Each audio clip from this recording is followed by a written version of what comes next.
আসসালামু আলাইকুম ওয়া রাহমাতুল্লাহ।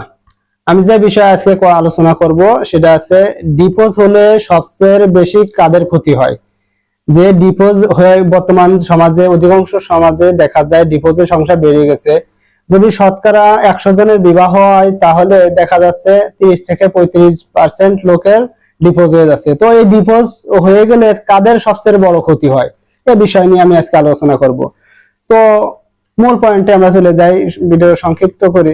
যে আমাদের সমাজে আজকাল দেখা যায় যে ক্ষণিকের সুখের আশায় যে মা বোনেরা আছে, যে বাপ ভাইয়েরা আছে, যে তারা ডিপোজ দিয়ে দেয়, ডিপোজ হয়ে যাচ্ছে, একজন একজনকে ছেড়ে চলে যাচ্ছে। তো ক্ষণিকের সুখের আশায় কিন্তু যে তার সংসারে থেকে সুখ পাচ্ছে না, কিংবা একজন স্ত্রী যখন তার স্বামীর সংসারে আসে তখন কিন্তু তাদের মনো চাহিদা কিন্তু অনেক রকমের থাকে, কিন্তু সেগুলো পূরণ হয় না। কারণ যদি স্বামী দরিদ্র হয় কিংবা মধ্যবস্ত অবস্থা হয় তাহলে অনেক চাহিদা কিন্তু অসম্পূর্ণ থেকে যায়। তো অধিকাংশ সময় দেখা যাচ্ছে যে ডিভোর্সটা হয় কিন্তু দুজনের মনোমালিন্য নিয়ে।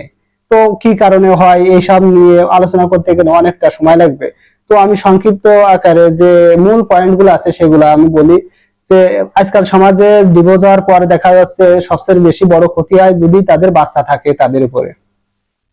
তো এই যে যাদের বাচ্চা আছে, সংসারে একটা দুটো বাচ্চা রেখে তাদের ডিভোর্স হয়ে যাচ্ছে, কোনো মা তার সংসার ছেড়ে চলে যাচ্ছে, মানে বাচ্চাগুলো রেখে চলে যাচ্ছে, এতে কিন্তু যে বাচ্চাগুলো থাকে, যে এই বাচ্চাদের সবচেয়ে বড় ক্ষতি হয়। আর সবচেয়ে মূল পয়েন্ট হচ্ছে বাচ্চাদের ব্রেন বিকাশের সমস্যা করে, কারণ ওরা মানসিক চাপটা অনেকটা বেড়ে যায় যখন একটা বাচ্চার থেকে একটা মা আলাদা হয়ে যায়।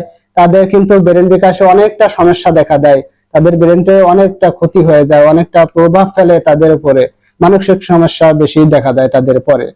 এরপরে দেখা যায় ওই মাটা অনেকের সুখের আশায় যে চলে গেল, সে একটা বা চিন্তা করে না যে আমি যে বাচ্চা দুটো কিংবা একটা কিংবা তিনটে এরকম রেখে যাচ্ছি, তো এই বাচ্চাদের কি হবে, যদিও তারা ছোট হয় কিংবা বড় হয় যাই হোক, কিন্তু এদের কি হবে।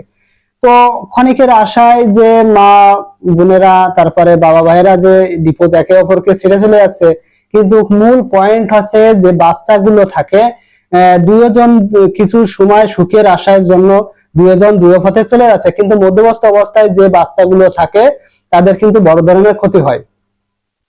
তো এই যে যে বাচ্চাগুলো থাকে, এরপরে দেখা যাচ্ছে বাচ্চাগুলো হয়তো মার কাছে থাকে আর নয়তো বাবার কাছে থাকে। তো এই বাচ্চাগুলো যখন মা থেকে বাবার কাছে থাকে, বাবা থেকে তারপরে মার কাছে থাকে, যে কোনো একজনের কাছে কিন্তু থাকে লাস্টে। এরপরে যখন বাবার কাছে বাচ্চাগুলো থাকে, এই এখন তো তার সংসার করতে হবে, দ্বিতীয়বার কিন্তু আবার সে বিয়ে করার পর দেখা যাচ্ছে বাচ্চাগুলো যদি সেই সৎ মা আসে, তো অনেক সময় দেখা যায় অনেক সৎ মার যে মানে মিডিয়া গুলো আছে দেখা যায়, খুললে দেখা যায় অনেক সৎ মা আছে বাচ্চাদের উপর খুব টর্চার করে, অনেক সমস্যা করে, তাদেরকে অনেক কাজ কাম করায়, তাদের মানে অতিরিক্ত মানে করে, নির্যাতন করে, এরকম কিন্তু হয়। তো কি কি হচ্ছে এতে, যে পরবর্তীতে যে বাচ্চাগুলো এই যে সমস্যার সম্মুখে ফেলে একটা মা যখন চলে যায়, একটা বাবা যখন ফেলে চলে যায়, তখন ওই মাকে বিবাহ করে একটা মানে নতুন পিতা আনে সে বাচ্চাদের। আবার একজন পুরুষ তার স্ত্রীকে মানে নতুন স্ত্রী যখন আনে, তারা কিন্তু সৎ মা পেলো।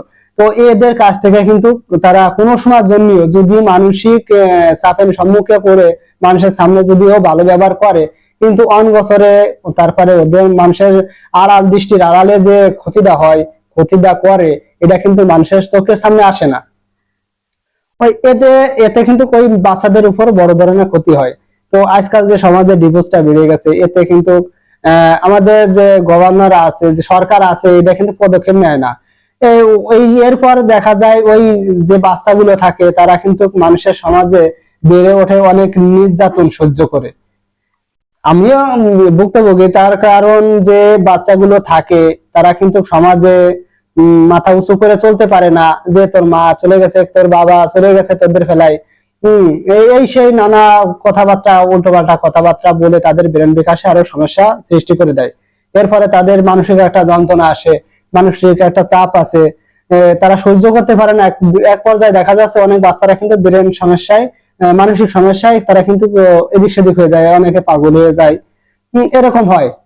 তো আমি বলবো যে মা বোনেরা আছি, যে বাচ্চাদের রেখে যখন চলে যাবেন তখন কিন্তু ভাবনা চিন্তা করতে হবে যে আপনি ক্ষণিকের সুখের আশায় আপনি চলে যাচ্ছেন, হয়তো এখানে সুখ পাচ্ছেন না, এক সময় মানে এখন সুখ পাচ্ছেন না স্বামীর ঘরে, কিন্তু পরে যে আপনি যে সুখের আশায় যাচ্ছেন সেখানে তো যায় সুখ নাও পাইতে পারেন, এর চেয়ে বড় ভয়াবহতাও হতে পারে। তো এই কারণে যে মা বোনরা আছে, অধিকাংশ মা বোনরাই কিন্তু স্ত্রী মানে স্বামীর সংসার ছেড়ে চলে যায়। তো অধিকাংশ যে মা বোনেরা স্বামীর সংসার ছেড়ে চলে যায়, তো সেই সব মা বোনদেরকে আমি বলবো যে যাওয়ার আগে কিছু সময় ভাবনা চিন্তা করে যেতে হবে, কারণ যে সংসার আছে এই সংসার ফেলায় দিয়ে যে আপনি সুখে ক্ষণিকে সুখের আশায় যে চলে যাচ্ছেন, পরবর্তী থেকে আপনি কি সুখে থাকতে পারবেন কিনা। ও এদিক থেকে আপনি যখন একটা ঘরে চলে যাবেন তখন নানান দিকে টেনশন, সেই জায়গায় সে স্বামীতে যদি ভালো হয় তো আলহামদুলিল্লাহ, আর যদি না হয় তাহলে দেখা যাচ্ছে খুঁটা তো শুনতেই হবে। এরপর মানুষের টেনশন, রাত্রে যখন একাকিত্ব হবেন তখন কিন্তু বাচ্চাদের কথা মনে পড়বে, তখন কিন্তু আপনার ফেরার সুযোগ থাকবে না, কারণ আপনি তো সংসার ভেঙে আছেন, মান সম্মান হোক আর যাই হোক। আর একটা স্বামীর থেকে যখন পৃথক হয়ে যাবেন, ডিভোর্স হয়ে যাবেন, তো আপনার সবচেয়ে বড় চিন্তা করার দরকার ছিল যে এই বেচারাটার কি হবে, যে আমি বাচ্চা সহ আমি চলে যাচ্ছি, এই বেচারাটার কি হবে, এই পুরুষের কি হবে। তো তার কিন্তু দাম্পত্য জীবনটাই কিন্তু নষ্ট হয়ে যাবে ওখানে। আর সবচেয়ে মূল পয়েন্ট আছে বাচ্চাদের সবচেয়ে বড় ক্ষতি হবে।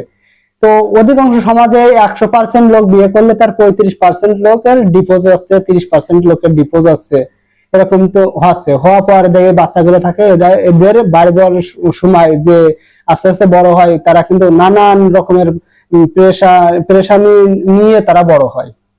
তো এই জন্য মা বোন যারা আছে, ভাই বাবারা যারা আছেন, তা আমি সবাইকে দৃষ্টি আকর্ষণ করবো, তাদেরকে বলবো যে একটা সংসার ভেঙে আর একটা সংসার গড়া কিন্তু অনেকটা কষ্টকর, সবচেয়ে কষ্টকর হচ্ছে বাচ্চাদের। এই জন্য বাচ্চাদের মুখের দিকে তাকিয়েও যদিও একটু কষ্ট হয় তো কষ্টটা সহ্য করবেন ইনশাআল্লাহ।